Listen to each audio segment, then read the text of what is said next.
Hello everyone, this is Mohit and you are watching the Mysterious Knowledge. So please subscribe the channel and hit the bell icon for more videos. आज के video में हम लोग discuss करेंगे 12 class के unit first का, जो कि सब्जेक्टिव और ऑब्जेक्टिव दोनों ही रहेंगे, जो कि रिवीजन के लिए बहुत ही अच्छा होता है। तो इसलिए तो चलिए शुरू करते हैं आज का रिवीजन यूनिट फर्स्ट का।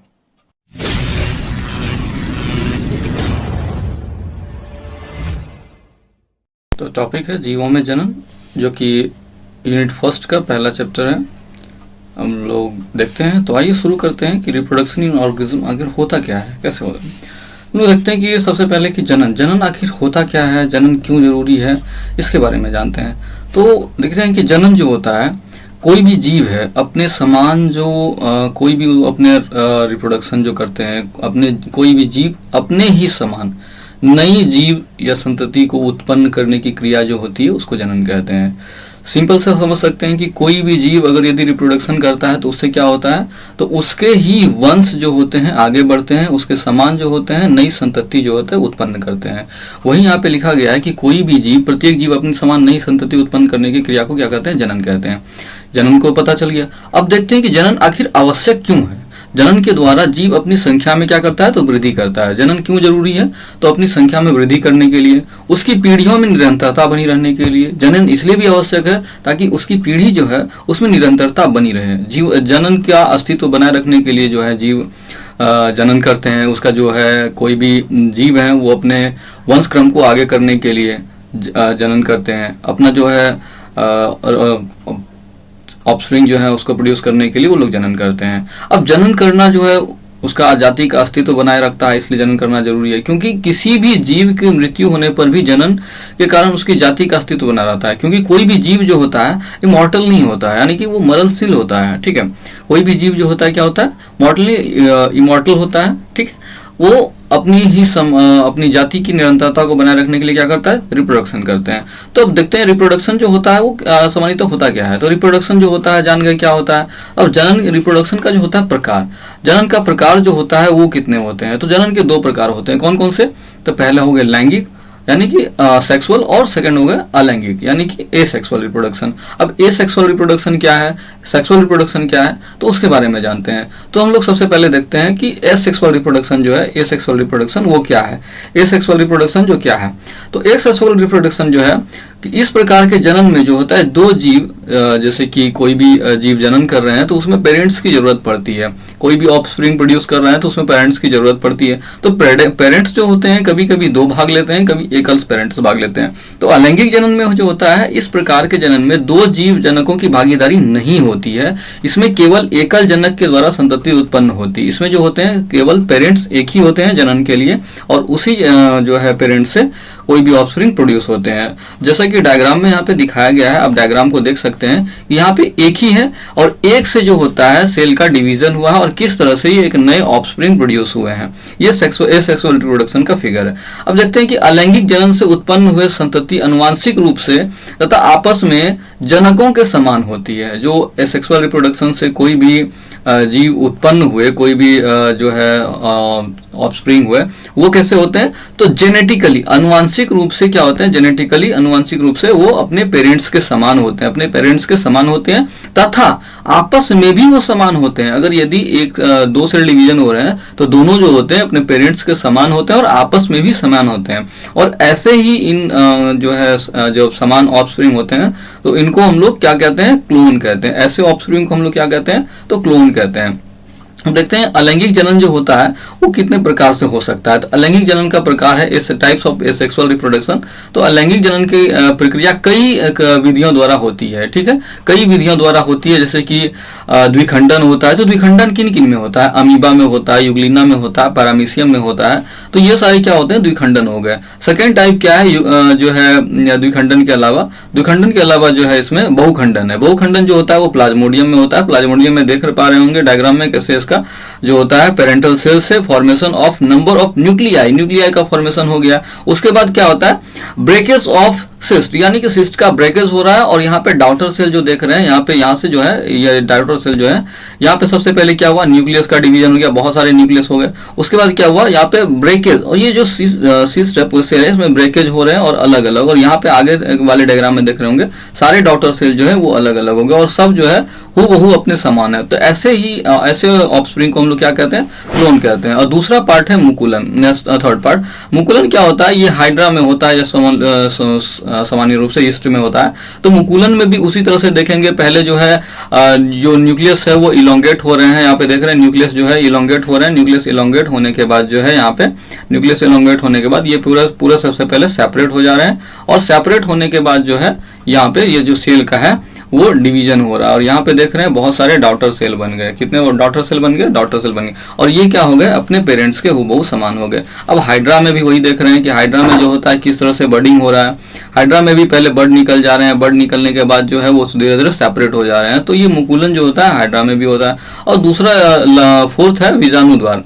बीजाणु द्वार जो होता है वो चल बीजाणु में होता है। अब कैसे होता है, तो यहाँ पे आप डायग्राम से अच्छे से समझ सकते हैं कि मियोसिस और माइटोसिस दोनों हो रहा है। यहाँ पे देखिए कि आप एक अगर सपोज कर लेते हैं कि इस वाले पार्ट को, ये वाला जो पार्ट है इसको देख रहे हैं, तो इसमें किस तरह से माइटोसिस हो रहा है। माइटोसिस होने के बाद जो है यहाँ पे किस तरह से दो सेल हुए और दो सेल जो है आपस में कंबाइन करके एक सेल का निर्माण किया, और यहाँ पे मियोसिस होकर के ये एक से बाहर निकल जा रहे हैं, और यहाँ पे फिर माइटोसिस हो रहा है। ये प्रक्रिया जो है सामान्य रूप से चलते रहती है, ठीक है। और ये सारे जो टेंटिकल्स देख रहे हैं, ये सारे टेंटिकल्स, ये सारे फ्लैजला है। इसके बीच वाले पार्ट जो ये देख रहे हैं ये क्या है, न्यूक्लियस है, ठीक है। तो ये क्या है, जूस्पोर ऑफ क्लेडोमोनास, ये क्लेडोमोनास का जूस्पोर का डायग्राम है।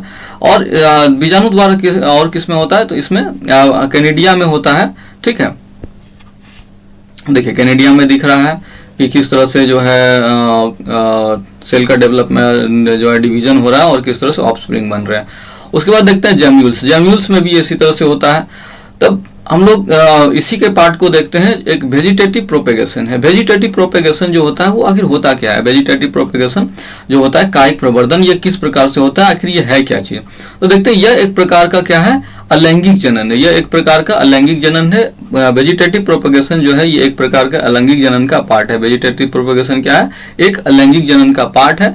ये पादपों में कायिक भाग जैसे बोले तो जहां से एक नया प्लांट जर्मिनेट हो रहा है, कायिक भाग बोले तो सपोज कीजिए कि ये प्लांट है और यहाँ से जो है कोई भी प्लांट अगर जर्मिनेट हो रहा है यहाँ से, इस वाले पार्ट से, तो इस वाले पार्ट को क्या बोल दिए, कायिक भाग बोल दिए। क्या बोल दिए, कायिक भाग बोल दिए, कायिक भाग, ठीक है। अब इसके बाद देखते हैं कि यहाँ पे कायिक भाग क्या क्या हो सकते हैं। तो जड़ हो सकते हैं, तना हो सकती है, पत्ती हो सकती है, पुष्प हो सकती है। इन सारे के द्वारा जो होता है ये नए संतति जो होते हैं उत्पन्न कर सकते हैं, और इसे ही हम लोग क्या कहते हैं, कायिक भाग कहते हैं, ठीक है। कायिक प्रवर्धन कहते हैं, यानी कि वेजिटेटिव प्रोपेगेशन। अब कायिक प्रवर्धन में भाग जो होता है, कायिक प्रवर्धन में भाग लेने वाले पादप जो होते हैं, भागों का कायिक भाग, यानी कि जो कायिक प्रवर्ध होता है, प्रोपेगुल होते हैं, जैसे आलू में आंख होता है, अदरक में प्रकंद होता है, तो ये सारे क्या होते हैं, उसके कायिक भाग होते हैं, और यहीं से होता है नए जो है प्लांट जर्मिनेट कर जाते हैं। जैसे कि आलू में आप लोग देखे होंगे, ये सपोज कीजिए कि ये आलू है, आलू में यहाँ पे छोटे छोटे नोड्स निकले रहते हैं, और इसी से जब इसको जमीन के नीचे दबाया जाता है तो इसी से एक नए प्लांट जो होते हैं वो जर्मिनेट कर जाते हैं, और ये इसके जो हो गए ये वाले भाग हो गए इसके कायिक भाग हो गए, और इसे ही हम लोग कहते हैं कायिक प्रवर्धन। किसी भी पौधे के कायिक भाग जैसे जड़, तना, पत्ती, पुष्प आदि के द्वारा जो होता है नए प्लांट जो है नए उत्पन्न हो जाते हैं, यानी कि उसके संतति उत्पन्न होते हैं। इस प्रक्रिया को क्या कहते हैं, कायिक प्रवर्धन कहते हैं, यानी कि वेजिटेटिव प्रोपेगेशन कहते हैं। अब वेजिटेटिव प्रोपेगेशन जो होता है ये कितने प्रकार के होते हैं, तो वेजिटेटिव प्रोपेगेशन दो तरह से कराया जाता है, दो प्रकार के होते हैं। कायिक प्रवर्धन जो होते हैं प्राकृतिक रूप से होता है। कायिक प्रवर्धन क्या होता है, प्राकृतिक रूप से होता है, लेकिन इसको क्या होता है कि कृत्रिम रूप से भी कराया जाता है। आजकल के नर्सरी में अक्सर देखा जाता है कि ये कृत्रिम रूप से भी कराया जाता है, जिसको कि हम लोग क्या कहते हैं, कृत्रिम कायिक प्रवर्धन। और इसी तरह से इसको दो भागों में बांटा गया है। एक प्राकृतिक कायिक प्रवर्धन जो कि नेचुरल वेजिटेटिव प्रोपेगेशन है, और सेकेंड जो है कृत्रिम कायिक प्रवर्धन यानी कि आर्टिफिशियल वेजिटेटिव प्रोपेगेशन। अब हम लोग देखते हैं कि नेचुरल कायिक प्रवर्धन में क्या क्या होता है और जो है आर्टिफिशियल में क्या क्या होता है। तो नेचुरल में जैसे कि प्राकृतिक कायिक प्रवर्धन जो है यह सामान्य रूप से किसके द्वारा होता है, तो जड़ के द्वारा होता है। प्राकृतिक कायिक प्रवर्धन किसके द्वारा होता है, सामान्य रूप से ये जड़ के द्वारा होता है। जैसे कि देखिए यहाँ पे जड़ के द्वारा कायिक प्रवर्धन जो हो रहा है,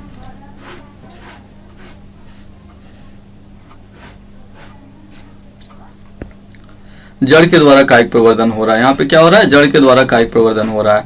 तो जड़ के द्वारा कायिक प्रवर्धन किन किन प्लांट्स में होता है, तो वो देखते हैं। तो शीशम में होता है, सीरस में होता है, मुराय, सरकंद और स्पेरेगस। अब ये सारे चीज जो होते हैं इसमें जड़ अगर यदि जैसे शीशम के जड़ निकले हुए हैं, शीशम के जड़ तो बहुत दूर दूर तक जाते हैं, तो जहाँ पे उसके जड़ अगर यदि सपोज कीजिए कि ये सॉइल है, यहाँ से एक मेन प्लांट है, इसके जड़ जो है ऐसे निकले हुए हैं, यहाँ से अगर यदि ये जड़ निकल गए तो यहाँ से भी एक नए शीशम के जो पेड़ है वो जर्मिनेट कर जाते हैं, और इसी के द्वारा, इसको जड़ के द्वारा, इसी वजह से होता है, इसको जड़ के द्वारा कायिक प्रवर्धन यहाँ पे हो जाता है। यानी कि जड़ से ही एक नए प्लांट का निर्माण होता है। और बाकी सारे शीशम, सीरस, मुराय, सरकंद, ये सारे में यहाँ पे सरकंद का डायग्राम भी आपको दिया गया है कि सरकंद में जड़ के द्वारा कैसे एक नए यहाँ पे उत्पन्न हुए जा रहे हैं। देखिए ये सारे क्या हुए, जड़ के द्वारा एक नए, और इसी से भी एक नए प्लांट जो होते हैं वो जर्मिनेट यहाँ पे कर जाते हैं। इससे क्या होते हैं, एक नए प्लांट जो है यहाँ पे ऐसे जर्मिनेट कर जाते हैं। यहाँ ये जो जड़ देख रहे हैं। इसके बाद हम लोग देखते हैं कि तने के द्वारा जो कायिक प्रवर्धन होता है वो किस किस में होता है। तने के द्वारा कायिक प्रवर्धन सामान्य रूप से किस में होता है, तो आलू में होता है, क्योंकि आलू जो है वो खुद तना ही है। प्रकंद जो अदरक में होता है, केला में होता है, सल्गकंद प्याज में होता है, और धनकंद जो अरबी बोलते हैं इसमें होता है। इन सारे में क्या होता है, ये तने के द्वारा होता है। चूंकि आलू कैसे ऐसे समझते हैं, आलू जो होता है इसके नोड्स होते हैं, ये आलू जो है ये क्या है, ये तना ही है। तो यहीं से जब आलू को किसी सॉइल में दबाया जाता है तो एक नए प्लांट का जर्मिनेशन हो जाता है। यहाँ पे जब नए प्लांट का जर्मिनेशन हो जा रहा है, नए प्लांट का जर्मिनेशन हो गया, तो ये जो हो गया इसको हम लोग क्या बोल दिए, ये तो एक एसेक्सुअल रिप्रोडक्शन का पार्ट है। हम लोगों ने शुरू में ही देखा है कि ये एसेक्सुअल रिप्रोडक्शन का पार्ट है। और दूसरी बात है क्या, कि ये जब भी किसी वर्धी भाग से यानी कि कायिक भाग से कभी भी नए प्लांट का जर्मिनेशन होता है तो उस परिस्थिति में इसको क्या कहते हैं, तो वेजिटेटिव प्रोपेगेशन यानी कि कायिक प्रवर्धन कहते हैं। तो तने के द्वारा कायिक प्रवर्धन देख लिए किस किस में होता है। अब नेक्स्ट देखते हैं हम लोग अर्धवायवी तने के द्वारा, जो कि हवा में भी निकले हुए हैं और थोड़े सॉइल में भी दबे हुए हैं। उस तरह से क्या किस में होता है, तो ऊपरी भूस्तरीय जो होता है दूब घास में होता है। भीतरी भूस्तरीय यानी कि ऊपरी भूस्तरीय, भूमि के जो ऊपर वाले क्षेत्र में पाए जाते हैं वो किस में होते हैं, दूब घास में होता है। ये सामान्य रूप से घर के अगल बगल में अगर सॉइल छोटा सा है तो उसमें भी दिख जाता है, क्योंकि ये कहीं भी जर्मिनेट हो जाता है। और भीतरी भूस्तरीय जो होता है जमीन के भीतर, वो पुदीना में होता है। भूस्तरीका जो होता है जल में अक्सर वो जलकुंभी में होता है, और भूस्तरीय जो होता है वो स्ट्रॉबेरी में होता है। तो ये सारे क्या होता है, ये अर्धवायवी तने के द्वारा होता है। अब सिंपल से हम लोग अगर से समझ लेते हैं कि एक शुगर स्टिक है, ये क्या है, शुगर केन का स्टिक है, ठीक है। यहाँ पे आप लोग शुगर केन देखे होंगे तो उसमें देखे होंगे कि जगह जगह पे जो होते हैं गांठ पे इस तरह से जड़ के समान संरचना दिखते हैं। अगर यदि हम लोग इसको सॉइल में दबा देते हैं तो यहाँ से एक नए प्लांट का जर्मिनेशन हो जाता है। इसको हम लोग क्या बोल रहे थे, तो यही जो है इस शुगर स्टिक का वर्धी भाग है। क्या क्या भाग है, इसी का जो है वर्धी भाग है, ठीक है। अब आगे हम लोग देखते हैं कि ये वायवीय तने के द्वारा किसमें होता है, जैसे कि गन्ना में। ये क्या होता है, गन्ना जो होता है जैसे शुगर स्टिक, ये क्यों, ये जड़ जो होता है इसमें बाहर की ओर दिखता है। ये जड़ जो होता है हमेशा आपको देखते होंगे कि सॉइल के ऊपर ही ये जड़ हमेशा दिखता रहता है। अब इस जड़ से भी जो होता है, इसमें जरा सा भी सॉइल की मात्रा गई तो यहाँ से एक नए प्लांट जो होते हैं, नए शुगर स्टिक जो होते हैं वो यहाँ से जर्मिनेट हो जाते हैं। और इसी जर्मिनेशन को क्या कह रहे हैं, वायवीय तने के द्वारा जर्मिनेशन। अब देखते हैं कि पर्ण के द्वारा भी होता है। पर्ण के द्वारा होता है वेजिटेटिव प्रोपेगेशन बाय लीफ। जैसे कि सपोज कीजिए कि एक ये जो है पर्ण है, पर्ण जो पत्ते के समान की संरचना है, इसमें बहुत सारे कांटे के समान ऐसे संरचना निकले हुए हैं, और इसी से जो है एक नए ऑफस्प्रिंग का रिप्रोडक्शन होता है, यानी कि नए ऑफस्प्रिंग जो है जर्मिनेट हो जाते हैं। और ये सामान्य रूप से कहते हैं इसको पर्ण जो होते हैं पत्तियों के किनारे पर, ये पत्ती है सपोज कर लीजिए, ये पत्ती के किनारे पर जो होता है यहाँ पे कलिकाएं उपस्थित है। अब इसका एग्जाम्पल क्या है, तो ब्रायोफिल्म्स, पत्थर चट्टा। पत्थर चट्टा जो होता है पत्तियों के किनारे पर पर्ण कलिकाएं उपस्थित होती है और इसी कलिका से जो होता है इसके ऑफस्प्रिंग जर्मिनेट कर जाते हैं। ठीक है। अब बिगोनिया, बिगोनिया पत्तियों के पर्ण वृत्त पर पर्ण सिराओं पर पर्ण कलिकाएं उपस्थित होती है। ये जो बिगोनिया जो होती है इसकी पत्ती जो होती है, सपोज कर लिए कि ये बिगोनिया है और इसके पत्ती पर यहाँ पे पर्ण कलिकाएं हैं और इसी कलिका से जो होते हैं नए प्लांट जो होते हैं जर्मिनेट कर जाते हैं। तो इसलिए इसको क्या कहते हैं, वेजिटेटिव प्रोपेगेशन बाय लीफ, क्योंकि ये लीफ के द्वारा हो रहा है। अब लास्ट हम लोग देखते हैं कि पुष्प के द्वारा, तो पुष्प के द्वारा कैसे किया जाता है। पुष्प के द्वारा कायिक प्रवर्धन, वेजिटेटिव प्रोपेगेशन बाय फ्लावर, पुष्प रूपांतरित होकर पत्र कलिकाएं बनता है जिसमें संतति उत्पन्न करती है, जैसे अगेव, लिलियम, डायोस्कोरिया। यहाँ पे देख रहे हैं कि पुष्प का जो भाग होता है वो उसको जब रूपांतरित हो जाता है, जब मैच्योर हो जाता है तो पत्र कलिकाएं बन जाती है उसमें, और उस कलिकाएं से क्या हो जाता है, वो जो पत्र कलिकाएं बनती है उस पत्र कलिकाओं से एक नए संतति का उत्पन्न हो जाता है, यानी कि एक नया प्लांट जर्मिनेट कर देता है। उसे ही हम लोग क्या कहते हैं, vegetative propagation by flower. Flower के द्वारा भी कायिक प्रवर्धन संभव है, जैसे कि अगेव का एग्जाम्पल ले लीजिए और लिलियम, डायोस्कोरिया। ठीक है। अब हम लोग देखते हैं कि कृत्रिम रूप से इसको कैसे कराया जा सकता है। कृत्रिम कायिक प्रवर्धन जो है, आर्टिफिशियल वेजिटेटिव प्रोपेगेशन, ये कृत्रिम कायिक प्रवर्धन कृत्रिम रूप से कराया जाता है। जैसे कोई भी अगर यदि नर्सरी फार्म किए हुए हैं तो उसमें जो होते हैं कि एक ही प्लांट में दो तरह के पुष्प को उगाने के लिए जो है इस विधि का प्रयोग किया जाता है, जिसमें पादप के किसी भी कायिक भाग का उपयोग करके तैयार किया जाता है। जैसे किसी पादप का कोई भी भाग है, कोई भी कायिक भाग है, उसका क्या किया जाता है, तो उपयोग किया जाता है। कैसे उपयोग किया जाता है, तो नए प्लांट के जर्मिनेशन के लिए। ठीक है। अब कृत्रिम कायिक प्रवर्धन जो होता है वो निम्न विधियों द्वारा होता है। सबसे पहले तो होता है कटिंग, जिसको कर्तन बोलते हैं। सेकंड होता है लेयरिंग, जिसको दाव लगाना बोलते हैं। थर्ड होता है ग्राफ्टिंग। अब ये तीनों चीज जो है ये कैसे होते हैं, इसमें क्या क्या इसका मेथड है, तो हम लोग देखते हैं। सबसे पहले कटिंग। इसमें क्या होता है, कटिंग में पौधे के किसी भी भाग को, ठीक है, पौधे का कोई भी कायिक भाग है, जैसे कि हम लोगों ने एग्जाम्पल लिया था कि सपोज कर लीजिए कि हम लोगों ने एग्जाम्पल लिया है शुगर स्टिक का एग्जाम्पल लिया है। तो उसमें क्या करते हैं, शुगर कैन का एग्जाम्पल लिया है और ये होता है शुगर स्टिक। सपोज कर लीजिए कि यहाँ पे हम लोगों ने क्या देखा, ये शुगर स्टिक है। अब यहाँ पे क्या है, देखते हैं कि ये हर शुगर स्टिक में यहाँ पे एक जड़ के समान की संरचना होती है। आप लोग अक्सर देखे होंगे यहाँ पे जड़ के समान की संरचना होती है। अब क्या करता है, कटिंग में क्या किया जाता है, तो इस वाले पार्ट को सिर्फ यहाँ से कट कर दिया जाता है। इस वाले पार्ट को क्या किया जाता है, यहाँ से कट कर दिया जाता है और कट करने के बाद इसको जो है किसी भी सॉइल में दबा दिया जाता है। नीचे सॉइल में क्या किया जाता है, तो दबा दिया जाता है। अब सॉइल में दबाने के बाद क्या होता है, ये जो रूट लाइक स्ट्रक्चर है यहाँ से जो होता है एक नए शुगर स्टिक का जर्मिनेशन हो जाता है और इसे ही हम लोग क्या कहते हैं, आर्टिफिशियल वेजिटेटिव प्रोपेगेशन, जो कि हम लोगों ने काट करके, ठीक है, उसको सॉइल में दबा दिया और उस सॉइल में जैसे दबे उसको नमी मिली और वो क्या किए, एक नए प्लांट के रूप में जर्मिनेट कर गए। अब ये क्या क्या होते हैं, कैसे होते हैं, तो इसमें देखते हैं। इसमें जो कर्तन में जो होता है, जो कटिंग होता है, इसमें स्टेम को काटा जाता है, रूट को काटा जाता है। ठीक है। तो ये दो प्रकार से होते हैं, एक स्टेम कटिंग और एक रूट कटिंग। हम लोग देखते हैं स्टेम कटिंग क्या है। इस विधि में पौधे के स्तंभ या टहनी के छोटे टुकड़े को काट करके जमीन में रोप दिया जाता है, जिससे नया पादप तैयार हो जाता है। हमने क्या बोला अभी जस्ट कि ये जमीन में जो होता है इसको दबा दिया जाता है, यानी कि रोप दिया जाता है, और जैसे इसको जमीन में रोपा जाएगा तो वहां पे एक जो है नए प्लांट का जर्मिनेशन हो जाएगा। ठीक है। अब दूसरी कहते हैं कि टहनी के उस छोटे टुकड़े को हार्मोन में रखने से मूल निर्माण की प्रक्रिया तेजी हो जाती है। उदाहरण गन्ना, गुलाब, बोगनविलिया, चमेली, अंगूर आदि। ये सारे क्या है, ये सारे एग्जाम्पल हैं, गन्ना, गुलाब, बोगनविलिया, चमेली, अंगूर। अब ये क्या होते हैं, ये जो टुकड़े बोल रहे हैं कि ये छोटे टुकड़े को हार्मोन में रखने के लिए, तो एक ऑक्सिन नाम का हार्मोन होता है जो कि प्लांट हार्मोन होता है, जो कि प्लांट्स के रूट को सपोर्ट करता है, रूट के डेवलपमेंट को सपोर्ट करता है। उस हार्मोन में जो है किसी भी प्लांट के, जैसे ये हमने काटा था, इस वाले पार्ट को जो होता है यहाँ से उठा करके हम इसमें डाल देंगे, और ये जो है हार्मोन में डालने के बाद जो होता है इसमें जो रूट का फॉर्मेशन होता है, अब ये हार्मोन में हम डाल दिए, यहाँ पे क्या है, हार्मोन है, ठीक है। अब हार्मोन में डालने के बाद इसको क्या किया, सॉइल के नीचे दबा दिए। तो यहाँ पे जितनी ग्रो इस वाले कंडीशन में हो रही थी जबकि हम हार्मोन में नहीं डाले थे, उससे ज्यादा इस वाले कंडीशन में होगी, क्योंकि यहाँ पे रूट के डेवलपमेंट के लिए हमने हार्मोन यहाँ पे पहले से इसमें डाल रखा है, जिससे कि रूट का डेवलपमेंट तेजी से होगा और ये वाटर को एब्जॉर्ब करेंगे और ये अपने आप को बहुत जल्दी से ग्रो कर लेंगे।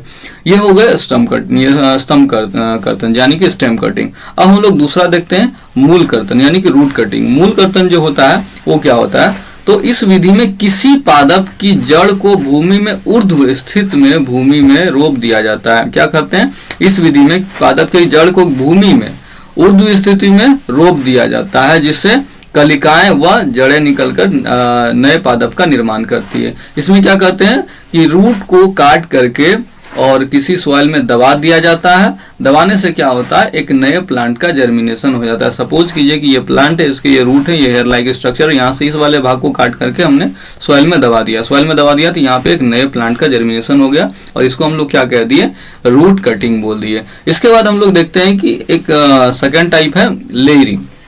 अब लेयरिंग क्या होता है, तो इस विधि में शाखाओं या तने से जड़ निकाली जाती है, जैसे कि माउंट लेयरिंग करते हैं या एयर लेयरिंग करते हैं। अब क्या होता है कि माउंट लेयरिंग क्या होता है और एयर लेयरिंग क्या होता है, इसमें जो होता है जड़ को आर्टिफिशियली तौर से निकाला जाता है। टीला दाब लगाना, माउंट लेयरिंग और एयर लेयरिंग, इसमें दो टॉपिक पढ़ते हैं, एक टीला दाब लगाना और एक वायु दाब लगाना। अब दोनों में अंतर क्या है, दोनों में डिफरेंस क्या है, तो वो देखते हैं हम लोग कि दोनों में आखिर डिफरेंस होता क्या है। इसमें देखते हैं कि टीला दाब लगाना जो माउंट लेयरिंग होता है, इस तकनीक में पौधे की ऐसी शाखा को जमीन में दबा दिया जाता है जिस पर एक से अधिक पर्वसंधियां पाई जाती है, ताकि पर्वसंधियां से अपस्थानिक जड़ें निकले, और जब अपस्थानिक जड़ें निकलने लगती है तो इसे अपने जनक पादप से काटकर अलग पादप के रूप में उगाया जाता है, जैसे चमेली, मोगरा में सामान्य रूप से ऐसे किया जाता है, ठीक है।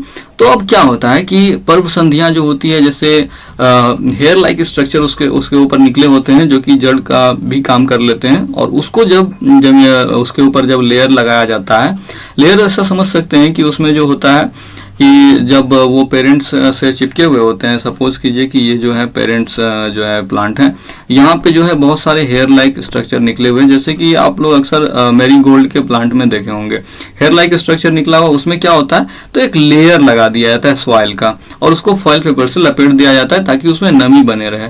अब ऐसा क्यों कहते हैं, तो माउंट लेयरिंग इसलिए करते हैं ताकि यहाँ से जो होता है एक नए जो होते हैं हेयर का जो होते हैं फॉर्मेशन हो सके, जो कि रूट की तरह का काम करता है, यानी कि रूट का सेकेंडरी रूट का जो होता है डेवलप हो सके। अब सेकेंडरी रूट यहाँ पे हो गए, जैसे यहाँ पे सेकेंडरी रूट हो गए तो इस वाले प्लांट को जो है यहाँ से काट करके अलग जो है किसी सॉइल में यहाँ पे दबा दिया जाता है, और दबाने के बाद क्या होता है तो यहाँ से एक नए प्लांट जो होते हैं वो जर्मिनेट कर जाते हैं। और ये सामान्य रूप से किस में किया जाता है तो चमेली और मोगरा में किया जाता है। ये सामान्य रूप से किस में किया जाता है तो चमेली और मोगरा में किया जाता है।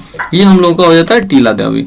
अब वायु दाब जो होता है एयर लेयरिंग, आखिर वो क्या होता है तो एयर लेयरिंग होता है इस विधि का प्रयोग वृक्ष की शाखा में कृत्रिम रूप से जड़ों का निर्माण करने के लिए कराया जाता है।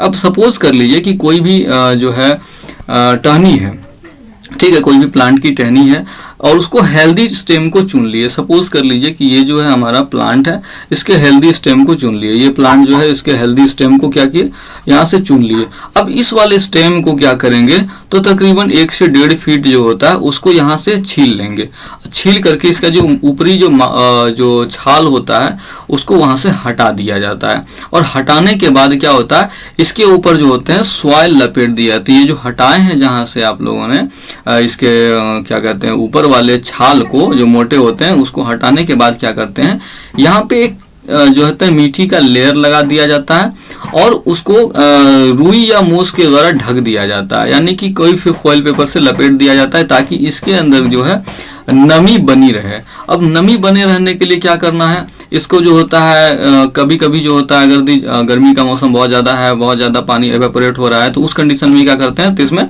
बूंद बूंद पानी प्रदान करते हैं। अब जब ऐसा करते हैं तो यहाँ से क्या होता है, तो एक हेयर लाइक स्ट्रक्चर जो होता है वो जर्मिनेट होना शुरू हो जाता है, जो कि एक जो सेकेंडरी रूट इसको बोलते हैं। यहाँ पे हेयर लाइक स्ट्रक्चर जो होता है वो जर्मिनेट करना शुरू हो जाता है, और इसे ही हम लोग क्या कहते हैं, तो इसे हम लोग क्या कहते हैं, एयर लेयरिंग कहते हैं। और इसी का दूसरा नाम जो होता है ढके हुए भाग को गूटी कहते हैं। इसको दूसरे तरह से कह सकते हैं, इसे ही हम लोग गूटिंग कहते हैं। और ये सामान्य रूप से किस में होता है, संतरा में होता है, नींबू में होता है, अमरूद में होता है, लीची में होता है, और इत्यादि इस तरह के प्लांट में होता है।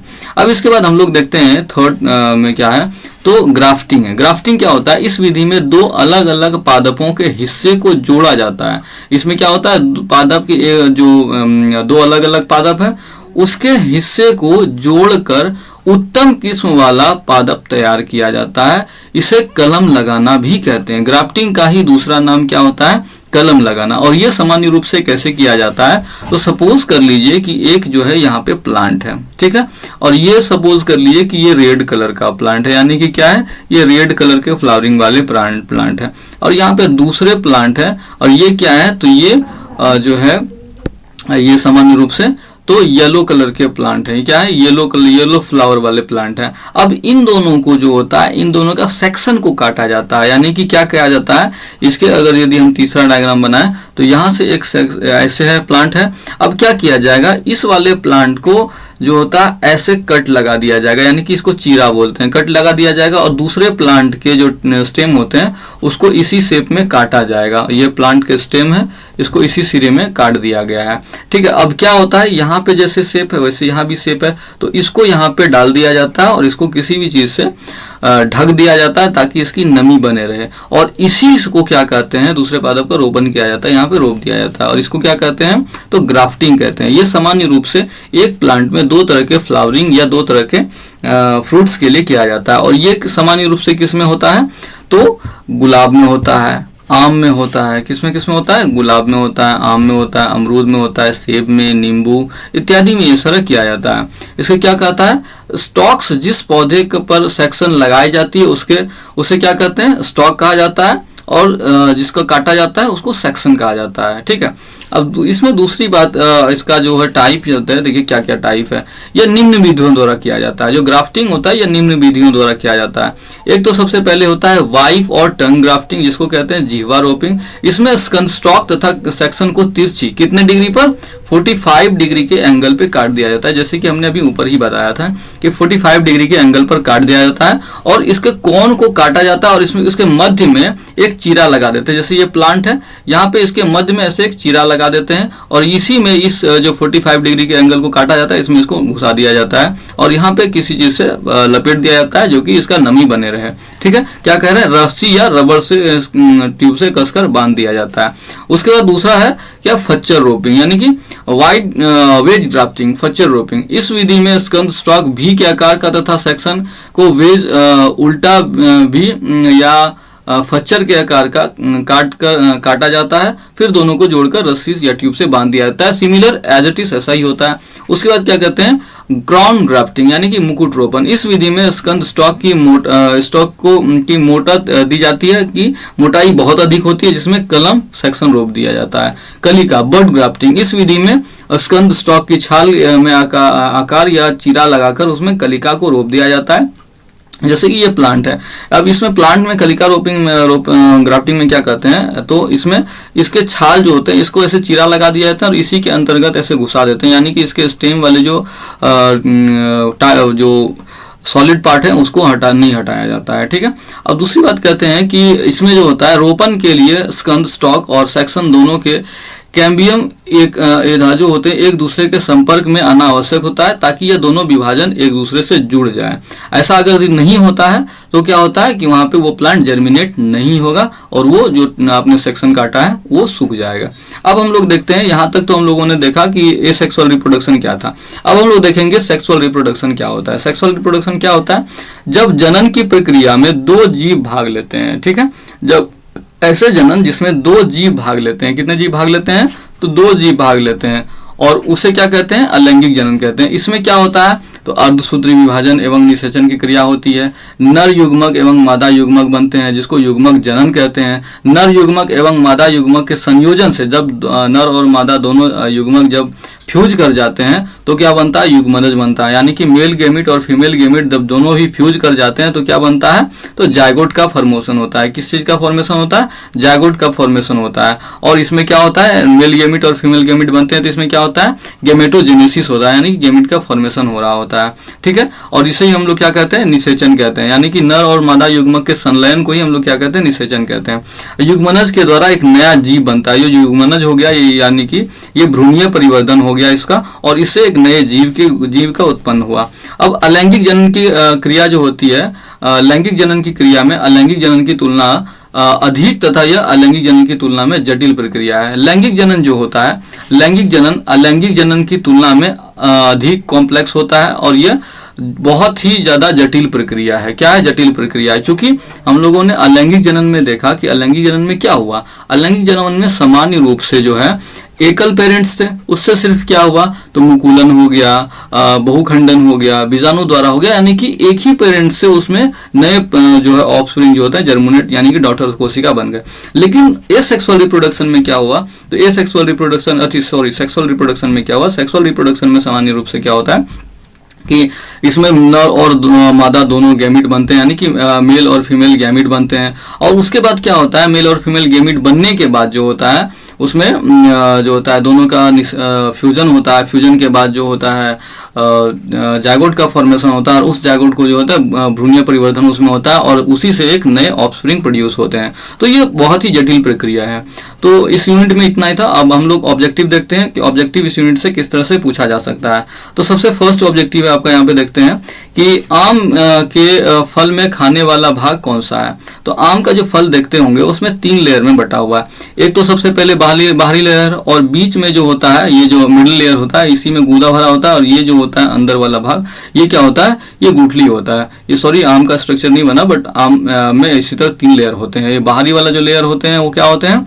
वो छिलके हो जाते हैं, और अंदर वाले जो बीच वाले जो लेयर हैं वो क्या हो जाते हैं?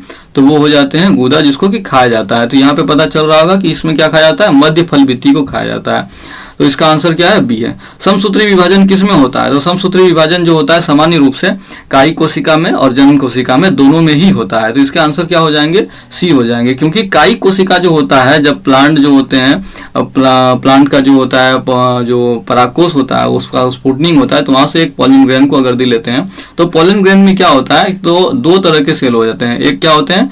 तो कायिक कोशिका हो जाते हैं, और दूसरे क्या होते हैं? जनन कोशिका हो जाते हैं। तो कायिक कोशिका और जनन कोशिका जो होते हैं उसमें विभाजन होता है, ठीक है, दोनों में ही विभाजन होता है। जनन कोशिका में विभाजन होकर के दो जर्म सेल्स बन जाते हैं, जिससे कि डबल फर्टिलाइजेशन और ट्रिपल फर्टिलाइजेशन होता है। लेकिन कायिक कोशिका जो होता है उसमें विभाजन होने से क्या होता है? तो पोलन ट्यूब का निर्माण हो जाता है, जिससे कि पोलन जो होता है यहाँ पे जो फ्लावर के अंडाशय होते हैं वहां तक पहुंच सकते हैं, ठीक है। तो इसके आंसर क्या हो जाएंगे? इसके आंसर ए और बी दोनों हो जाएंगे, यानी कि इसका आंसर क्या हो जाएंगे? सी हो जाएंगे, ठीक है। अब नेक्स्ट क्वेश्चन है, बिना निषेचन के फल बनाने की प्रक्रिया को क्या कहते हैं? बिना निषेचन के फल बनाने की प्रक्रिया को क्या कहते हैं हम लोग? तो पार्थेनोकार्पिक कहते हैं। इसके आंसर क्या हो जाएंगे? पार्थेनोकार्पिक हो जाएंगे। अब नेक्स्ट क्वेश्चन है, इनमें से किसमें आंतरिक निषेचन नहीं होता है? आंतरिक निषेचन सामान्य रूप से किसमें होता है? तो जो भी जीव हैं जैसे कि स्थल में रहते हैं उन सारे जीवों में लगभग में देखा जाता है कि आंतरिक निषेचन होता है। जैसे पक्षी हो गए, स्तनपायी, आगे ऑप्शन से भी पता चल रहा होगा। लेकिन मेंढक जो होता है उसमें आंतरिक निषेचन नहीं होता, उसमें बाह्य निषेचन होता है, क्योंकि ये जलीय प्राणी है। सामान्य रूप से कह सकते हैं कि ये उभयचर हो गए, यानी कि ये जल में भी रह सकते हैं और स्थल में भी रह सकते हैं। तो इसके आंसर क्या हो जाएंगे? तो इसके आंसर हो जाएंगे बी, मेंढक, ठीक है। नेक्स्ट क्वेश्चन हम लोगों का है, द्विखंडन एक प्रकार का क्या है, द्विखंडन एक प्रकार का जो है वो अलैंगिक जनन है। द्विखंडन सामान्य रूप से क्या होता है, तो अलैंगिक जनन, हमने अभी जस्ट ऊपर ही देखा है। अब इस नेक्स्ट क्वेश्चन देखते हैं, इनमें से कौन अंडज है, इनमें से कौन अंडज है, यानी कि अंडा कौन देता है। तो कंगारू जो होते हैं वो भी सजीव प्रजक है, गाय भी जो होते हैं वो भी आप लोगों ने देखा है वो भी सजीव प्रजक है, और डी इनमें से कोई नहीं। तो इसमें ऑप्शन क्या बच जाता है, एक। तो इसका आंसर क्या हो जाएगा, तो एकिडना। एकिडना क्या होता है, ये अंडा देते हैं। ऐसे जीव जो होते हैं वो क्या होते हैं, अंडा देते हैं। अब नेक्स्ट क्वेश्चन है, इसमें से पूरे जीवन में एक ही बार पुष्पित होते हैं, ऐसे कौन से हैं जो कि इनमें से पूरे जीवन में केवल एक ही बार पुष्पित होते हैं। तो वो क्या हो गया आंसर इसके, बांस। निम्नलिखित में कौन द्विगुणित है, तो इसके ऑप्शन से पता करना है कि द्विगुणित कौन है। तो पराग क्या होते हैं, वो भी अगुणित होते हैं। अंड क्या होते हैं, वो भी अगुणित होते हैं। तो ए और बी दोनों अगुणित हो गए। तो यहाँ पे ऑप्शन कौन सा हो गया द्विगुणित वाला, तो युग्मनज हो गए, क्योंकि यहाँ पे एक ही बच ही रहे हैं जो कि युग्मनज। और युग्मनज क्या होता है, तो मेल एंड फीमेल गैमीट जो होता है आपस में जब फ्यूज कर जाते हैं तब क्या होता है, जायगोट का फॉर्मेशन होता है। और ये जायगोट जो होता है ये 2n स्ट्रक्चर होता है। ये जायगोट क्या होता है, 2n स्ट्रक्चर होता है। तो हमको क्या पूछ रहा है, 2n स्ट्रक्चर कौन है, तो कौन हो जाएंगे, युग्मनज। नेक्स्ट क्वेश्चन है, किस फल का बीज चोल खाया जाता है। तो ऐसे कौन से फल हैं जिसका कि बीज चोल खाया जाता है। तो शरीफा जो होता है उसका भी जो होता है बाहरी लेयर जो होता है वो, और लीची जो होता है उसका भी जो छिलके के अंदर वाला भाग को यानी कि मिडिल लेयर को खाया जाता है, क्योंकि ये बीज चोल ही है लेकिन मिडिल लेयर को खाया जा रहा है। जायफल जो होता है इसके भी मिडिल लेयर को खाया जाता है। अब इसमें से क्या आता है, ये सारे जो होते हैं ये बीज चोल हो गए। अब देखिए इसमें क्या कैसे कह सकते हैं, ये जो जैसे शरीफा हो गया, शरीफा क्या होते हैं, इसके बीज हो गए। शरीफा का तो इस तरह का स्ट्रक्चर आप लोग देखे होंगे, इस तरह से स्ट्रक्चर होता है। अब यहाँ पे जो होते हैं ये सारे क्या होते हैं, बीज के ऊपर जो होता है मसल्स रखे रहते हैं और इसी मसल्स को आप खा लेते हैं। लीची में भी वही होता है, जायफल में भी वही होता है। तो इसका आंसर क्या हो जाएंगे, इनमें से सभी के जो होते हैं बीज चोल खाए जाते हैं। नेक्स्ट क्वेश्चन है, समयुग्मी पाई जाती है। समयुग्मी किसमें पाई जाती है, तो इसका आंसर क्या है, शैवाल। शैवाल में क्या होता है, तो समयुग्मी पाई जाती है। ठीक है। नेक्स्ट क्वेश्चन है, अंड प्रजक निम्नांकित में कौन है। अंड प्रजक निम्नांकित में अंड प्रजक मानते हैं कि जो अंडे को पैदा करता है, यानी कि उसमें वो सजीव प्रजक नहीं है। अंडे को फिर अंडा का इंक्यूबेशन होता है, उसके बाद फिर अंडा जब हैच कर जाता है तो उससे एक नए जो होता है जीव आते हैं, यानी कि ऐसे जीव जो अंडे देते हैं। वो कौन से हो गए, तो सांप जो होता है वो भी अंडे देते हैं, मगरमच्छ जो होते हैं वो भी अंडे देते हैं, मुर्गी का अंडा तो आप लोग जानते ही हैं। तो इनमें से क्या हो जाएगा, इसका आंसर क्या हो जाएगा, इनमें से सभी। ये सारे जीव क्या होते हैं, अंड प्रजक हैं। ठीक है। नेक्स्ट क्वेश्चन है, निम्नांकित में कौन सत्य फल है। सत्य फल और जो है झूठ फल यानी कि फॉल्स फ्रूट और ट्रू फ्रूट के बारे में जानेंगे।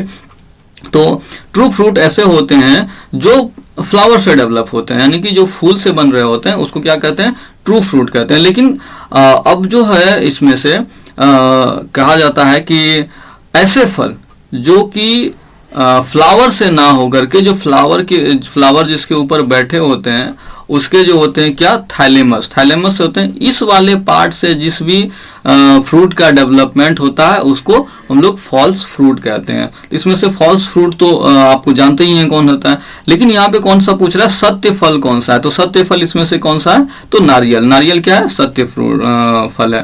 ठीक है। अगला क्वेश्चन देखते हैं, मुकुलन द्वारा जनन किसमें होता है। तो हम लोगों ने अभी जस्ट पहले ही देखा है कि मुकुलन द्वारा जनन किसमें हो रहा है, तो यीस्ट और हाइड्रा में हो रहा था। तो यहाँ पे यीस्ट ऑप्शन में है तो यीस्ट मार देंगे। ठीक है। अब नेक्स्ट क्वेश्चन है, निम्नांकित में कौन मिथ्या फल है। वही अभी जो देखें मिथ्या फल यानी कि फॉल्स फ्रूट कौन है, तो सेब है। ठीक है। अब नेक्स्ट क्वेश्चन देखते हैं, इनमें द्विखंडन किसमें पाया जाता है। द्विखंडन जो होता है इसमें किसमें पाया जाता है, तो अमीबा में जो होता है क्या पाया जाता है, द्विखंडन पाया जाता है। अमीबा में द्विखंडन पाया जाता है। ठीक है। नेक्स्ट क्वेश्चन की ओर हम लोग बढ़ते हैं, जम्यूल्स बनते हैं। जम्यूल्स किसमें बनते हैं, तो स्पंज में बनते हैं। स्पंज में क्या होता है, जम्यूल्स बनते हैं। अब लीची का खाने वाला भाग कौन सा है, तो लीची का खाने वाला भाग जो होता है वो जो बीज का चोल होता है, बीज के चारों बगल जो होता है उसके बीज चोल को खाया जाता है। इसका आंसर क्या हो जाएगा, बीज चोल। ठीक है। बिना निषेचन के फल के निर्माण को क्या कहते हैं, तो अनिषेक जनन या पार्थेनोकार्पिक कहते हैं। ठीक है, नेक्स्ट क्वेश्चन को हम लोग देखते हैं, निम्नांकित में सही का चुनाव करें। स्पंज, काजूस्पोर, पेनिसिलियम में जिम्यूस, शैवाल में कोनिडिया, हाइड्रा की कलिका। इसका आंसर आपको पता चल गया होगा कि ये हाइड्रा की कलिका होती है। क्या होती है? तो हाइड्रा में ही कलिका निकलती है। ठीक है, ऑप्शन सी ये पता चल जा रहा है। एक शुगर कैन में ग्राफ्टिंग नहीं हो सकता है। क्यों नहीं हो सकता है?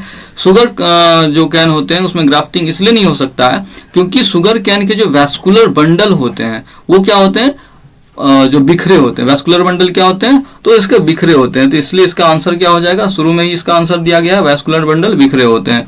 नेक्स्ट क्वेश्चन की ओर चलते हैं हम लोग। किसके लिए लैंगिक प्रजनन जिम्मेदार है? लैंगिक प्रजनन जो जिम्मेदार है वो किसके लिए है? तो हम लोग देखते हैं, द्विगुणित अवस्था को बनाए रखने के लिए, आइडेंटिकल यंग वंश के सृजन के लिए, विकासवाद में कोई भूमि नहीं, एक गुणित हैप्लॉइड अवस्था को बनाए रखने के लिए। तो लैंगिक प्रजनन जो होता है सामान्य रूप से वह द्विगुणित अवस्था को बनाए रखने के लिए होता है। ठीक है, अब मिंट जो है पुदीना कायिक प्रवर्धन करता है। कैसे? तो हम लोगों ने ऊपर में ही देखा है कि ये अंतःभूस्त्री तरीके से क्या करता है, कायिक प्रवर्धन करता है। ऊपर में हम लोगों ने देख चुका है। अब नेक्स्ट क्वेश्चन है, कुकुर डॉग का संभावित जीवन काल क्या है? ये तो आप लोगों को भली बात ही पता होगा कि इसका संभावित काल जो है 20 ईयर होता है। अब दूसरी बात है कि सेक्शन जो होता है को वृंत स्टॉक में लगाया जाता है। इस प्रकार ग्राफ्ट किए गए वृक्ष के फल किससे करेंगे? तो ए हो जाएगा, इसका सेक्शन से हो जाता है। ठीक है, नेक्स्ट क्वेश्चन है, अगुणित कोशिकाओं के संलयन की प्रक्रिया कहते हैं। अगुणित कोशिकाओं के संलयन की प्रक्रिया को क्या कहते हैं? तो संयुग्मन कहते हैं। अगुणित कोशिकाओं का संलयन क्या होता है? जो अगुणित कोशिका उसको आपस में फ्यूज कर रहे हैं तो उसको क्या कहते हैं? संयुग्मन कहते हैं। तो इसका आंसर क्या हो जाएगा? संयुग्मन हो जाएगा। ठीक है, आगे हम लोग देखते हैं कि पत्तियों में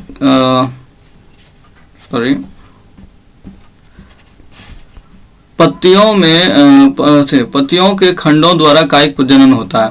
अब ऐसे कौन से जो होते हैं कायिक प्रवर्धन होते हैं जो पत्तियों के द्वारा होता है, किस किस में होता है? तो हम लोगों ने पहले ही देख लिया है कि ब्रायोफिल्म में होता है। तो ये ब्रायोफिल्म में पत्तियों के द्वारा कायिक प्रवर्धन हो रहा है। ठीक है, नेक्स्ट क्वेश्चन देखते हैं, रात में खिलने वाले पुष्प साधारणतः क्या होते हैं? तो छोटे होते हैं। क्या होते हैं? छोटे होते हैं। ठीक है, उभयलिंगी प्राणी कौन से हैं? तो ऐसे प्राणी जिसमें मेल और फीमेल गेमिट दोनों का ही फॉर्मेशन हो रहा हो वैसे प्राणी को क्या कहते हैं? उभयलिंगी कहते हैं। तो उभयलिंगी प्राणी कौन कौन से हैं? तो इसमें केंचुआ है, क्योंकि मुर्गी भी मैटिंग कर रहे हैं, सांप भी मैटिंग कर रहे हैं और ए और बी दोनों मैटिंग कर ही रहे हैं। तो इसमें क्या हो जाएंगे आपके ऑप्शन? तो डी ऑप्शन केंचुआ हो जाएंगे। ठीक है, नेक्स्ट क्वेश्चन है, निम्न में कौन द्विगुणित संरचना है? तो द्विगुणित संरचना कौन है? अंडाणु भी नहीं है, शुक्राणु भी नहीं है। तो इसमें क्या है? युग्मनज, यानी कि इन दोनों के मेल से जो बना है युग्मनज वो क्या है? वो द्विगुणित संरचना है। ठीक है, अब नेक्स्ट क्वेश्चन की ओर बढ़ते हैं, जन्म से लेकर प्राकृतिक मृत्यु के बीच की अवस्था को क्या कहते हैं? तो ये अवस्था जो होती है ये जीवन काल की अवस्था होती है। ठीक है, नेक्स्ट क्वेश्चन की ओर बढ़ते हैं, किसी छोटे भाग टुकड़े के संपूर्ण शरीर के निर्माण को क्या कहते हैं? तो मॉर्फोलिसिस कहते हैं। क्या कहते हैं? मॉर्फोलिसिस कहते हैं। ठीक है, नेक्स्ट क्वेश्चन की ओर बढ़ते हैं। तो नेक्स्ट क्वेश्चन हमारा कहता है, द्विनिषेचन किस में पाया जाता है? तो द्विनिषेचन जो पाया जाता है वो आवृत्त बीजी में पाया जाता है, यानी कि एंजियोस्पर्म में पाया जाता है। जितने भी फ्लावरिंग प्लांट होते हैं उसमें क्या होते हैं? द्विनिषेचन पाए जाते हैं। जो फ्लावरिंग प्लांट होते हैं उसमें क्या होते हैं? द्विनिषेचन पाया जाता है, क्योंकि यहाँ पे जो होता है पोलन का जो होता है, जो जनन कोशिका होती है उसमें समसूत्री विभाजन होकर के 2 जनन कोशिका बनती है। और जो हम लोग डायग्राम देखे थे उसमें यहाँ पे 3 सेल का जो संरचना होता है, एंटीपोडल सेल और ये सहायक जो होता है सिनर्जिड सेल, और ये जो होता है एक सेल और ये पोलर सेल। तो यहाँ पे जो नर गेमिट है 2 भाग में, तो एक जो है एक सेल से फ्यूज कर गया और दूसरा पोलर सेल से फ्यूज कर गया। इसको क्या कहते हैं? तो द्विनिषेचन कहते हैं, यानी कि डुअल फर्टिलाइजेशन। और इसको क्या कहते हैं? त्रिक निषेचन कहते हैं, यानी कि ट्रिपल फ्यूजन। तो डुअल और ट्रिपल फ्यूजन किस में होता है? तो फ्लावरिंग प्लांट में होता है, यानी कि आवृत्त बीजी में होता है। ठीक है, नेक्स्ट क्वेश्चन की ओर हम लोग बढ़ते हैं, निम्नलिखित में से किसका परागण जल द्वारा होता है? तो ऐसे कौन से प्लांट है जिसका परागण क्या होता है? जल के द्वारा होता है। तो इसमें आंसर क्या है? जोस्टेरा। नेक्स्ट क्वेश्चन है, पिस्टिया में कायिक प्रवर्धन किसके द्वारा होता है? पिस्टिया में जो होता है कायिक प्रवर्धन किसके द्वारा होता है? तो ऑफसेट के द्वारा होता है। क्या होता है? ऑफसेट के द्वारा होता है। ठीक है, नेक्स्ट क्वेश्चन की ओर हम लोग बढ़ते हैं, घरेलू मक्खी के माइटोसाइट्स में गुणसूत्र की संख्या कितनी होती है? तो ये होती है 12, ये आपको याद होगा। ठीक है, नेक्स्ट क्वेश्चन की ओर हम लोग बढ़ते हैं, निम्नलिखित में से किस प्राणी में ओवोविविपेरिटी होता है? तो ये जो होता है रैटल सर्प में होता है। इसका आंसर क्या हो जाएगा? रैटल सर्प हो जाएगा। नेक्स्ट क्वेश्चन है, पार्थेनोजेनेसिस पाया जाता है। पार्थेनोजेनेसिस किस में पाया जाता है? तो पार्थेनोजेनेसिस सामान्य रूप से जो पाया जाता है वो स्पोरोसिस्ट एवं रेडिया लार्वा में पाया जाता है। किसमें पाया जाता है? स्पोरोसिस्ट और रेडिया लार्वा में पाया जाता है। ठीक है, नेक्स्ट क्वेश्चन की ओर हम लोग बढ़ते हैं। यदि नर आकारिकी में मादा से भिन्न है तो इसे क्या कहेंगे? तो इसे कहेंगे लैंगिक विरूपता, यानी कि इसमें जो होता है लैंगिक जो है, चाहे वो मेल हो फीमेल हो, वो एक दूसरे से भिन्न है। अब भिन्न को क्या कहते हैं? तो इसमें क्या होता है? ये लैंगिक विरूपता है, ये सामान्य रूप से दिखता है। ठीक है, अब नेक्स्ट क्वेश्चन है, पीडोजेनेसिस किस लार्वा में पाया जाता है? तो पीडोजेनेसिस जो होता है फेसियोला में पाया जाता है, तो इसका आंसर क्या हो जाएगा? फेसियोला। नेक्स्ट क्वेश्चन है, किसमें तृतीय द्विखंडन पाया जाता है? तो ये आंसर हो जाएंगे सिराटियम। सिराटियम में जो होता है ये तृतीय द्विखंडन पाया जाता है। ठीक है, प्राणियों में यौवनावस्था के बाद कौन सा अवस्था आता है? तो यौवनावस्था के बाद प्रजनन अवस्था आता है, जो कि यौवनावस्था के बाद आता है, और इस अवस्था में जो होता है कोई भी जो होते हैं प्रजनन करते हैं। ठीक है, तो इस अवस्था को क्या कहते हैं? प्रजनन अवस्था कहते हैं। ठीक है, नेक्स्ट क्वेश्चन की ओर हम लोग बढ़ते हैं। इसका आंसर क्या हो जाएगा? तो प्रजनन अवस्था। क्या हो जाएगा? प्रजनन अवस्था। तो चलिए हम लोग नेक्स्ट क्वेश्चन की ओर बढ़ते हैं। नेक्स्ट क्वेश्चन क्या कहता है? कौन इन निम्नलिखित में से कौन सा सही क्रम है? तो ये जो है आपको क्रम चुनना होता है कि इसमें आखिर क्रम कौन सा है। तो सबसे पहले क्या होता है? युग्मक जनन होता है, या संयुग्मन होता है, या भ्रूण जनन होता है, उसके बाद युग्मनज बनता है। तो ये आपको सही क्रम चुनना होता है। ठीक है, तो ये सारी बात हम लोगों ने पहले ही कर चुके हैं। तो सबसे पहले क्या होता है? युग्मक जनन होता है, युग्मक का फॉर्मेशन होता है, उसके बाद जो होता है संयुग्मन होता है, दोनों का जो होता है फ्यूजन होता है, उसके बाद युग्मक भ्रूण जनन होता है, युग्मनज का निर्माण होता है। तो इसका आंसर क्या हो जाएंगे? तो इसका आंसर हो जाएंगे सी। इसका आंसर क्या हो जाएंगे? तो इसके आंसर हो जाएंगे सी। ठीक है, नेक्स्ट क्वेश्चन की ओर हम लोग बढ़ते हैं। नेक्स्ट क्वेश्चन हमारा कहता है कि शब्द जो है होमोथैलिक एवं मोनोसियस का प्रयोग किसके लिए किया जाता है? तो ये सामान्य रूप से द्विलिंगी अवस्था के लिए किया जाता है। किसके लिए किया जाता है? तो द्विलिंगी अवस्था के लिए किया जाता है। ठीक है, नेक्स्ट क्वेश्चन है, तोता का सबसे अधिक उम्र क्या है? तो इस क्वेश्चन से आप लोग होंगे, तोता का जो सबसे अधिक उम्र होता है 140 ईयर्स का होता है। कितने होते हैं? तो 140 ईयर्स के होते हैं। तो नेक्स्ट क्वेश्चन हम लोग का जो एक्सरसाइज का क्वेश्चन है वो हम लोग देखते हैं। इसमें एक क्वेश्चन है, मोनोकार्पिक फलों की सोदाहरण परिभाषा दीजिए। मोनोकार्पिक फलों की जो क्या कह रहे हैं कि सोदाहरण परिभाषा दीजिए। ठीक है, तो मोनोकार्पिक फल ऐसे फल होते हैं जो कि केवल जो एक ही अपने जीवन काल में केवल एक ही बार पुष्प धारण करते हैं तथा फल उत्पन्न करके मर जाते हैं। क्या होते हैं? ये ऐसे फल होते हैं जो केवल जीवन काल में केवल एक बार ही पुष्प धारण करते हैं। कितने बार करते हैं? एक बार ही, और वो फल उत्पन्न करके क्या होते हैं? फल उत्पन्न करके मर जाते हैं। ठीक है, और ये सारे के एग्जाम्पल क्या हो गए? गेहूं हो गए, चावल हो गए, मूली हो गए तथा गाजर। ये सारे फल क्या जो हो गए कि एक ही बार जो है उत्पन्न हुए, उसके बाद फिर इसकी मृत्यु हो गए। ये सामान्य रूप से जो होता है मोनोकार्पिक होते हैं। ठीक है, नेक्स्ट क्वेश्चन की ओर हम लोग बढ़ते हैं। अगला क्वेश्चन जो होता है, जीवों में अलैंगिक जनन के बारे में संक्षिप्त टिप्पणी लिखिए। तो हम लोग अलैंगिक जनन के बारे में पहले पढ़ चुके हैं कि अलैंगिक जनन क्या होता है। तो हम लोग देखते हैं कि प्रजनन की वह विधि जिसमें दो जीव क्या होते हैं? दो जीवों अथवा जनन कोशिकाओं रिप्रोडक्शन सेल का संयोजन या संलयन फ्यूजन हुए बिना, ठीक है, यहाँ पे देख लीजिए कि बिना लिखा हुआ है कि प्रजनन की वह विधि जिसमें दो जीव अथवा दो जनन कोशिका यानी कि जो जर्म सेल्स होते हैं, रिप्रोडक्टिव सेल्स होते हैं, उसका संयोजन या संलयन फ्यूजन हुए बिना ही जीव अपने समान जीवों को उत्पन्न कर देता है, वो क्या कहलाते हैं? अलैंगिक प्रजनन कहलाते हैं, यानी कि एसेक्सुअल रिप्रोडक्शन कहते हैं। यह प्रजनन केवल निम्न श्रेणी के जीवों में पाया जाता है।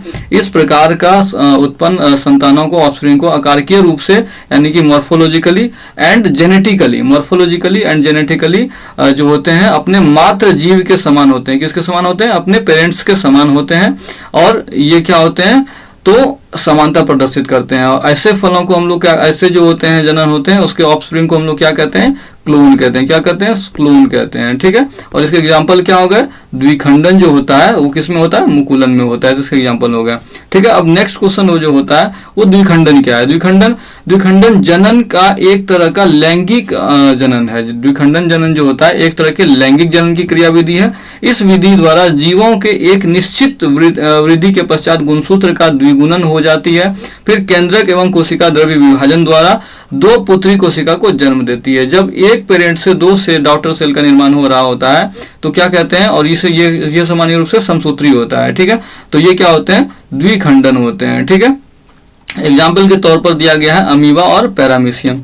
ठीक है, नेक्स्ट क्वेश्चन की ओर हम लोग बढ़ते हैं, जो कि एनसीईआरटी के बुक में क्वेश्चन आंसर दिया गया है कि जीवों के लिए जन्म क्यों आवश्यक है। तो हम लोगों ने स्टार्टिंग में ही सबसे पहले देख लिया था कि जीवों जो होते हैं जन्म करने का गुण पाया जाता है, संतति उत्पन्न करने की क्षमता पाई जाती है। और ये क्यों आवश्यक है, तो ये इसलिए आवश्यक है ताकि जीवों की जो होती है प्रजाति नष्ट ना हो, जीवों की क्या हो, प्रजाति नष्ट ना हो। और जीवधारी जनन नहीं करेंगे तो एक बार जीवों की प्रजाति विलुप्त होती जाएगी। कोई भी जीव है अगर प्रजनन नहीं करते तो उसकी प्रजाति क्या होती है, विलुप्त होती जाती है।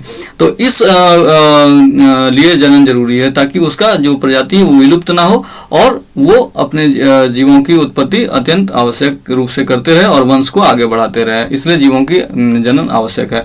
जनन की अच्छी विधि कौन सी है, तो जनन की अच्छी विधि जो है हम लोगों ने ऊपर में ही पढ़ा है कि जनन की अच्छी विधि जो होती है वो कौन सी होती है। जनन की अच्छी विधि जो होती है वो लैंगिक जनन होती है। लैंगिक जनन क्यों होती है, क्योंकि अपने पेरेंट्स से वो भिन्न हो जाते हैं। ठीक है, नर और मादा युग्मक का युग्मक बनते हैं और युग्मक से क्या होता है, युग्मनज का निर्माण होता है, जिससे जीवों में आनुवांशिक विविधता, इसमें क्या होते हैं, वेरिएशंस आते हैं। इसलिए ये अच्छे होते हैं, वेरिएशंस आते हैं, जिससे तनावपूर्ण पर्यावरण की परिस्थितियों में भी उत्तरजीविता का लाभ प्राप्त होता है, जिससे क्रमागत विकास में भी योगदान मिलता है।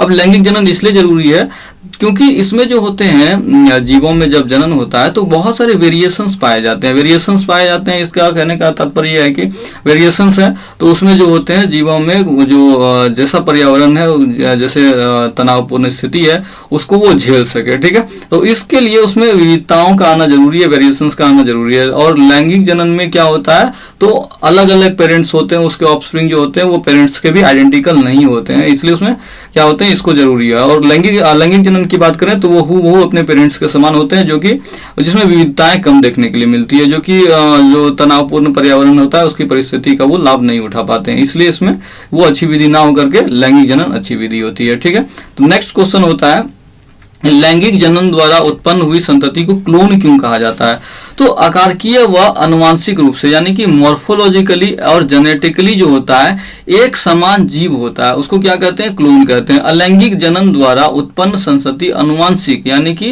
क्या और आकारकीय जेनेटिकली और मॉर्फोलॉजिकली रूप से अपने जनक के एकदम समान होती है, अतः इसे क्लोन कहते हैं। ठीक है, और उसके बाद क्या है, लैंगिक जनन के परिणाम स्वरूप बनी संतति के जीवित रहने के अवसर अच्छे अवसर होते हैं। क्यों, क्या यह कथन सही है, तो देखते हैं। अलैंगिक जनन में क्या होते हैं, नर और मादा युग्मक में फ्यूजन होता है, जिससे युग्मनज का निर्माण होता है, जिसमें दो अलग अलग डीएनए के सम्मिश्रण से विविधता का जन्म होता है। किसका जन्म होता है, वेरिएशंस का जन्म होता है। यह विविधता जीवों को उत्तरजीविता के बेहतर संभावनाओं के लिए विभिन्न पर्यावरण परिस्थितियों में अनुकूल बनाती है। क्या बनाती है, अनुकूल बनाती है विभिन्न पर्यावरण में। और यह कथन सदैव सही नहीं होता है।